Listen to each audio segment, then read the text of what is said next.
This is the Convene podcast. Welcome to another Convene Talk. Today we're diving into one of our most anticipated pieces of annual research, the Meetings Market Survey, and unpacking what planners told us about navigating 2025. This year's report paints a picture of industry balancing excitement and anxiety shaped by geopolitical uncertainty, budget pressures, shifting attendance patterns, and new expectations around DEI and sustainability. From rising costs and AI adoption to the emotional toll of decision making in an unpredictable environment, planners shared insights from what's working, what's worrying them, and what they expect 2026 to bring. So, when I first reviewed the data, what stood out to me was that while heavy on challenges, there is also a surprising threat that the results revealed. A core group of respondents remain optimistic, adaptive, and even energized. They're not in denial, but they're choosing progress over panic. And that was quite the revelation, really. So I wonder, when you first reviewed this year's survey results, what stood out to you as the biggest state of the industry signal? I'll hop in. This is Jen Dienst, senior editor. What stood out to me was something that we noticed was a huge jump from our 2024 survey, and that's that more than three-quarters of respondents indicated that their organization's business model has changed over the last year. So, this 50 percentage point spread, which is huge, we think reflects the organization's agility in navigating all of the current US administration's changes. So, I thought that was quite interesting and something that we showed as one of the top drivers for organizations is this shift towards data and or ROI driven decision making, which was cited by more than half of respondents. I also thought that was maybe could point to why planners are feeling so uncertain, which was another takeaway from the survey. We found that more than half of respondents feel optimistic or confident about the work. More than one third say their outlook really depends on the day. And actually, a few planners that I spoke with directly told me about anecdotally that they are feeling that, and depending on where they are, they're all across they're across different sectors, but I got that sense from the individual planners that I spoke to as well. So that's what stood out to me the most, this kind of continuing sense of uncertainty, somewhat owed to political instability that's still continuing to really weigh heavily on event planners, and it's affecting how they make decisions and their changing business models. So yeah, that was my biggest takeaway.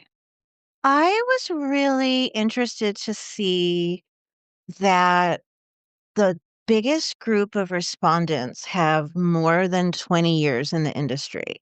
I wasn't necessarily expecting that. And I wonder if it colors the other results in ways that we aren't really able to break down. As if, like, for example, when we asked about using AI, we only saw a small jump between 2024 and 2025, but perhaps that's because fully 40% of our respondents have. Let me go back to the data in front of me. I'm not going to try to do this off the top of my head. The data thing is super fascinating, and I think it's really pointing to a widening divide between planners, that there are planners that I think it said, like, 65% of planners use AI, and I think 57% of the people that said they changed their business models, that was 57% said that was one way, is data and ROI. And I reached out to Timothy Simpson. He's a creative consultant. He's worked at Merritt's for a long time. And he just really, I think, put his finger on what is different for people that have the capacity and the skills to use AI, he said that they are really getting these robust pictures that go far beyond just basic demographics. He didn't use this language, but I paraphrase it as how different segments have acted and how they've changed. And so, just a really complex, nuanced, I would say, rather than complex, a nuanced view of how participants respond to different things. And he also talked about the fact that it slows decision making down. And I feel like the divide is maybe between people who have the resources and the know-how, as I said, to gather that data and analyze it. And if it is slowing down, these bigger firms, if that's a problem, just think how much it would be for a smaller organization to kind of wade through that all on their own. So, like, when you talk about opportunities, I feel like there's such an opportunity for organizations to gain knowledge and skills about how to use that most efficiently and what to look for. So I thought that was super interesting. Here's something that I thought was really interesting is that about half of the respondents had a formal policy about AI. And I feel like that further points to this kind of divide, that some people are really getting on board and some aren't. Kate, I'm glad that you mentioned the AI policy. I really feel like that's a higher number than in like the general business world. And I almost would love to follow up on that with people because you have to think that something might have happened to make them have a formal AI policy so quickly. And I have found the data that I was referring to before, trying to remember. So 41% of our respondents have more than 20 years of experience, but then 40% have 11 to 20 years. So 81% of our survey respondents have at least 11 years in meeting planning. What's interesting about that is so that's more senior, right? There was this new study. I saw this in News Junkie yesterday, and it just worked well for a story I'm already working on. So I looked into it. They surveyed around 1,400 business leaders and individual contributors. And this was conducted by Boston Consulting Group and Columbia University's like AI initiative. And they found that the more senior a person was, the more they thought that their employees were really excited and on board about using AI tools. Whereas the employees themselves, even though most of them are using AI, they're like, we need more clarity about this. Like, what is this? So it's interesting to me that our data doesn't necessarily fit with that study data, in that our respondents were pretty specific about what they're using AI for. And I mean, of the people using it, they're using it for a lot of different things, which would lead me to think that they're pretty comfortable. So this is just interesting, even though, to be fair, I don't think that we asked enough questions about AI for me to like make this such a sweeping analysis. I just thought it was interesting. Barbara. I totally agree with you that it would be interesting to find out more about how people are using it. And I'm expecting some data soon about how event professionals are using AI. Whenever there's a new technology, I think it's always the use case that is meaningful to you. And I stumbled across one the other day when I was kind of fooling around, just experimenting with labs in Spark. And years ago, we did a story It was when walk score and walkability was just coming forward. And we thought, oh, wouldn't this be a great story idea to look at convention centers?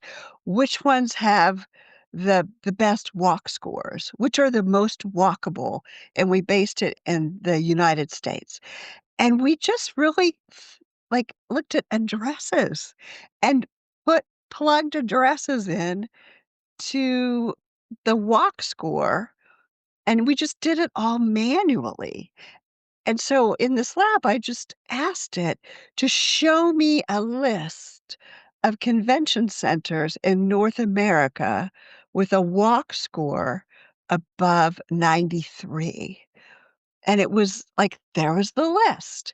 So I feel like, okay, that is a task that I understand how AI can make that faster. It doesn't really make thinking faster, and I'm sorry if I'm getting a little off track, but I feel like this evolution towards using AI for tasks and not thinking so much about it taking over your thinking is really a key. Kate. My only caveat with that use case is, are you tracking the time that you spent fact checking it to make sure it was accurate? Yeah, well, Because I thought for about that. me, at least, I do that, and I realize I actually can, like, fact check faster. I mean, no, I can research faster than I can fact check, so that sometimes when I use AI, it slows me down even as I think it's helping me. Right, but I feel like that's kind of a new skill to fact check AI, so we're gonna be slower at it, like, to learn what needs to be fact checked, and I was thinking about that even in the convention center when we did it manually, we made mistakes. Like, we made mistakes on the addresses, so you have to fact check humans as well. To get back to the survey, one of the things that I thought was really, it wasn't like a majority of planners, but I thought it was significant that 27% of respondents said that their organization was doing some kind of restructuring. I thought that that was something that was a significant number. And it didn't really delve in too deeply about what that restructuring was, but it certainly did catch my eye. That's a really interesting point, and I wondered if that's part of this trend. I don't know if other people have heard of this called forever layoffs. Maggie knows what I'm talking about. But so it's basically just this idea that since the tech layoffs started in like 2022, some companies are just constantly restructuring and like it's not even announced anymore. But I don't know that that is affecting the events world in the same way. Maybe it is. I was relieved to see, though, that in the AI section, very few people reported lower headcount because of AI. So that was something. But yeah, I think that part of the overall environment of precarity that's like a recurring theme in the results is like restructuring, lack of clarity around policy, and then, of course, what Jen said first at the top of the hour, the business model thing. So, yeah, I think it's really important to point that out. Yeah. I had to laugh when you said forever layoffs, just because I think there may be something like that in the events industry. I don't think it's official. I don't think it will ever be official, but I think there's something there. And I was surprised to see you surprised of only 50% having an AI policy, an official AI policy. And the reason why is that when I recorded the AI season on the podcast, which started at the beginning of 25, every one of my guests was saying the same thing over and over. You need to have an official policy in your company to guide every employee on how to use AI and to protect all the data that's being held by the company. Because if there's no official policy, and I don't think it should come from an issue, but it has to be proactive just because we all deal with a lot of sensitive information. And without these guidance, many employees can very simply input it into ChatGPT or other tools, and they can use it with a free version where there's no protection. So that's why all my guests were really sounding the horn, and they were like, please, please, please have official guidelines. Buy the company packages that protect your data. They don't leak it out into the world, into the internet, and they don't, oftentimes if you upgrade your package as a company, actually you're not training the AI in general. So that's an important point to be made. And I was surprised. Actually, I was surprised in a bad way to see only 50% having an official policy. I was like, oh shoot! I hope more event planners actually go the other direction. Next year we see, I don't know, 60, 70, 100. Yes. And I think this is like a great place for me to remind myself that correlation does not equal causation, but I feel like it does further point to that maybe a divide that's emerging between organizations that are using it for things more than tweaking copy or writing Mm. copy and to, do some of those analysis, like finding segmentations and really using it to dig into the history of their event. My attention was drawn to the fact that 40% of respondents said that they were having smaller or more localized, segmented events, and I thought that was a pretty significant number. And I wondered if that was because AI is showing them that there are segments of their audiences and participants that are particularly interested in topics or, if they're I don't know, I thought that's another thing that looks like it would be interesting to see what's driving that. Like one of those things, like you'd say, everyone always knows that networking is so valuable, but it keeps being rediscovered again and again about what it means and how it should be and can be a part of events to get the most engagement. So I think that was a really interesting kind of an unexpected thing to me that 40% of respondents were having a change to their business model was to have smaller or more, precise events. I thought was super interesting. I would think that that's because most of our respondents were associations based out of the US or North America. I would attribute this change to who organizes those kinds of meetings rather than something else. I don't know, maybe there is also another point to be considered that we're missing. And just because we ask so many questions, I think Right. sometimes we Yeah. can't really dig into specifics. But I would actually attribute it more to that rather than what AI is telling them to do. But they're saying like it's a change in their business model. Yeah. Again, Yeah. it's like Yeah. it's a little bit of a guesswork. Yeah. It is And I it's want total guesswork. Yeah. Yeah. and I wanted to point your attention to one more thing that I found interesting. So the results show that DEI efforts actually have been dramatically impacted by the political climate for some events, for others a bit less. But then on the other hand, sustainability seems to be a bit more stable and proactive in organizations. So do you think sustainability has held its ground? Why actually sustainability has held its ground so well, while DEI became more volatile? I haven't thought about that. My thought is that DEI was really rocked by the financial implications of that. Like, it was declared illegal in the United States. So, I feel like whatever that actually means, definitely people are very cautious about it.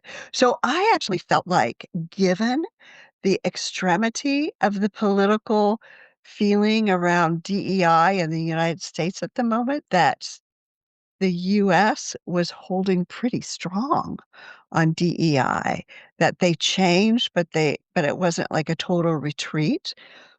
And I think on sustainability, it's a more, I think, broader term than DEI, and I think that the numbers are there for organizations. They understand that the people that come to their events care about it. There's just too much investment in it, and there's too much at stake, and there isn't the same kind of prohibition against it. I know that the administration is not pro sustainability, but there's not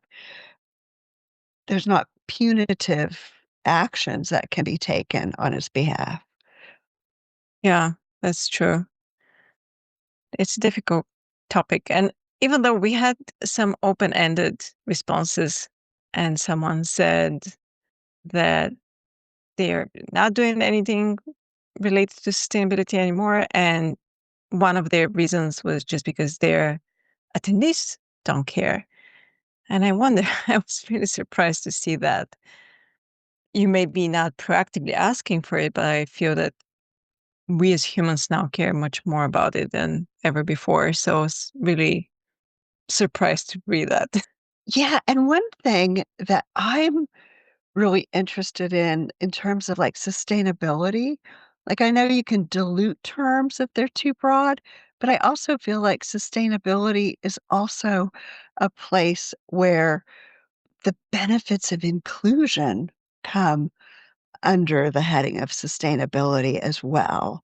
Like, if you understand that the more, the more people you can engage, the more that you can put yourself in the shoes of attendees and understand how it helps them to feel belonging and what the benefits in terms of innovation and, markets come from including more people.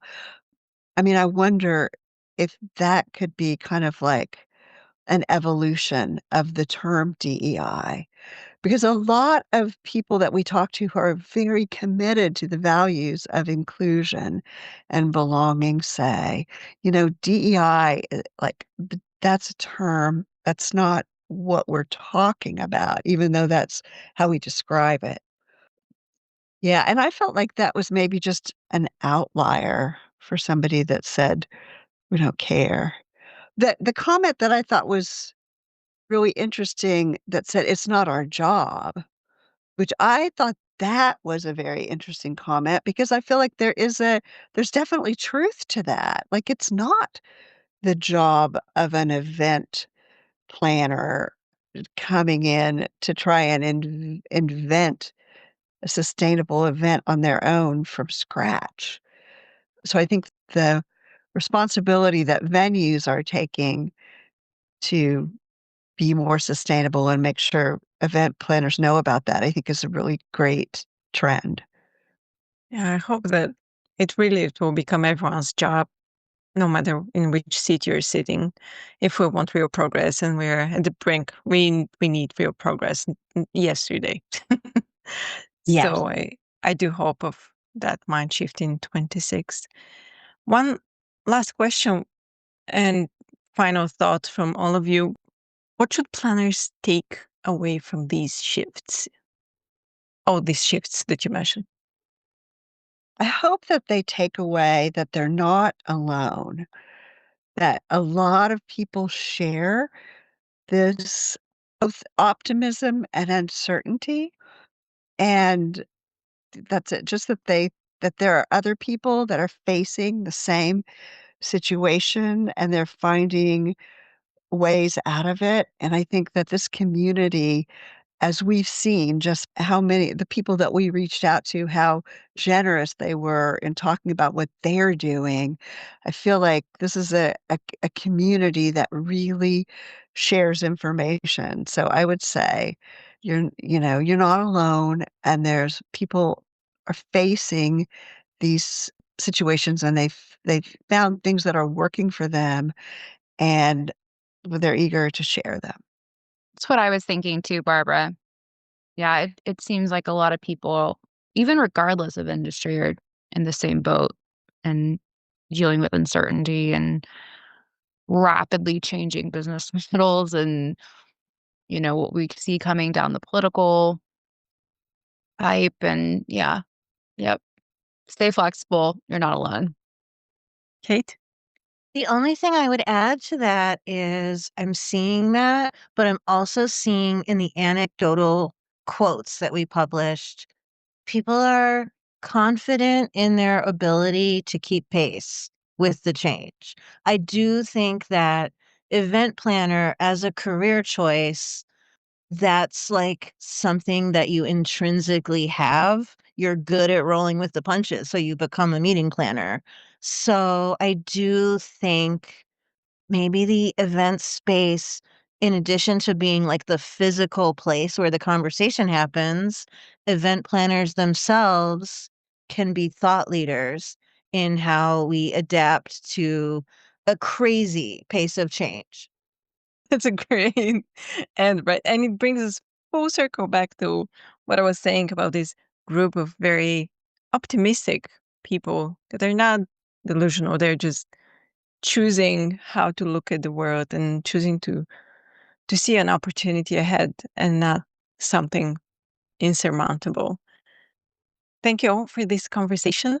So, the Meetings Market Survey continues to be a mirror of our industry's realities and the pressures and the progress, the emotional complexity of planning events today. And as always, it's our job not only to reflect these insights, but to help the industry move forward with clarity and purpose. Until next time, this has been another Convene Talk. Remember to subscribe to the Convene podcast on your favorite listening platform to stay updated with our latest episodes. For further industry insights from the Convene team, head over to pcma.org/convene. My name is Maggie. Stay inspired, keep inspiring, and until next time.